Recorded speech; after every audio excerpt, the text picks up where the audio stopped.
Olá, pessoal! Bora aprender matemática? E a gente começa essa aula com a seguinte pergunta. Quem seria o seno de A mais B ou de A menos B? E se fosse o cosseno da soma ou o cosseno da diferença? Será que o seno de A mais B é o seno de A mais o seno de B? Não. E você pode ver isso se, por exemplo, se considerar o A igual a 30 graus, o B igual a 60. Então, o seno da soma é o seno de 30 mais 60, que seria igual a quanto? Seno de 90, como nós sabemos, dá 1. O seno de 30 graus dá 1 meio. O seno de 60 dá a raiz de 3 sobre 2. E quando você somar 1 meio mais raiz de 3 sobre 2, não vai ser igual a 1. Então, isso não é verdade. Vamos obter a igualdade verdadeira. Se a gente tiver o seno da soma, então quem será o seno de A mais B? Será o seno de A vezes o cosseno de B mais o seno de B vezes o cosseno de A. Se a gente tiver o seno da diferença, é bem semelhante, a única diferença será o sinal.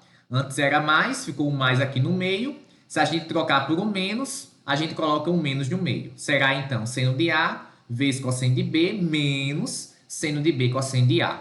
Professor, e onde é que a gente usa isso? A gente usa isso justamente para obter o seno da soma da diferença se a gente souber o seno e cosseno desses ângulos. Como, por exemplo, como é que a gente poderia obter o seno de 15 a partir de ângulos já conhecidos? Você precisa observar que 15 graus pode ser escrito como 45 graus menos 30 graus. Então, nesse item A, o que é que a gente tem?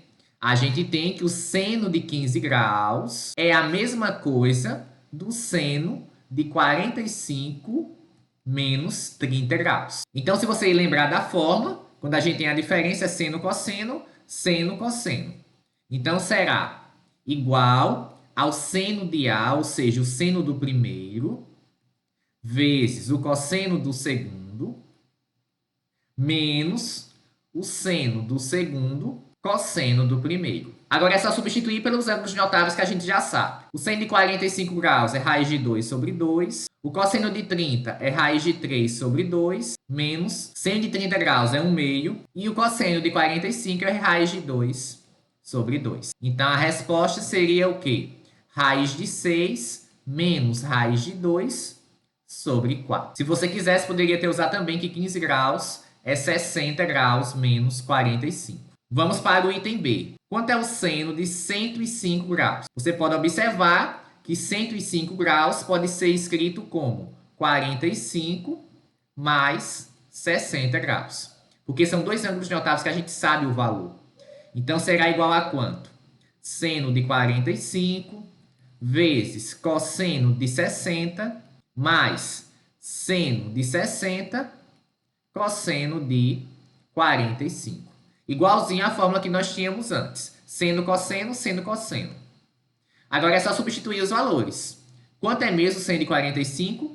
Raiz de 2 sobre 2. Cosseno de 60 dá 1 meio. Mais seno de 60, raiz de 3 sobre 2. Cosseno de 45, raiz de 2 sobre 2. Então, nesse caso, vai ser igual a quanto? Raiz de 2 mais raiz de 6 dividido por 4. E é assim que você vai usar essas duas relações para descobrir seno da soma da diferença a partir de senos e cossenos de ângulos já conhecidos. Eu espero que tenha entendido, espero que tenha gostado. Na próxima aula a gente continua. Bons estudos!